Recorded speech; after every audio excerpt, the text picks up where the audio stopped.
Hi, this is Mustafa. I've hit a record time today in terms of having these videos, recording these videos, and today I believe it's 3:39 a.m. I've had the longest day, but I'm super excited to share my thoughts today on the power of completion. We love starting new things, all of us. That's true for every single person.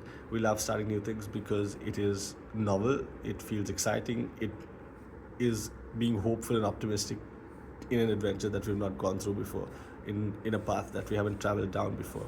And so starting something always feels super exciting, and the barrier to getting that feeling of, hey, I'm working on something new, is very low, even when seemingly the thing that you're working on is very hard. For example, if you're trying to start a business and it's a very hard business to crack into, or a very hard barrier, or it has a very high barrier to entry and requires a lot of capital, so you're not exactly in the business immediately when you think of it, but just starting to work on the idea, when you have the thought and then you start and you decide, okay, I want to do this, and then you just fire up your laptop and you start googling these, maybe vendors, maybe brand names, maybe you're just doing some market research, whatever.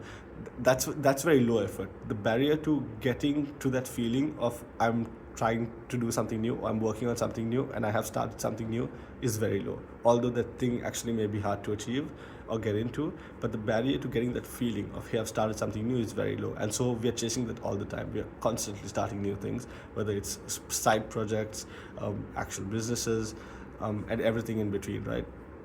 But the power of completion is what actually matters, to see things through to the end.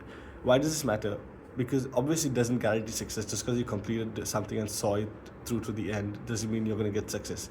But the outcomes are many, and all of them are going to give you something that you didn't have, and you're going to grow through it. So it can be success, it can be failure, it can be just an immensely steep learning curve.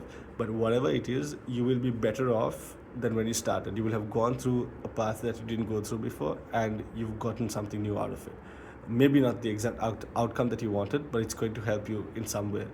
But when you don't see it through to the end, the only outcome that is there is that you quit.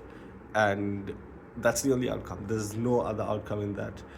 There's no other variables in that matter. You started something and you didn't finish it, means that you quit in between. And so that's the only outcome, which is the one outcome that is the absolute worst. You don't want that at all. It's worse than failure in every single way as well.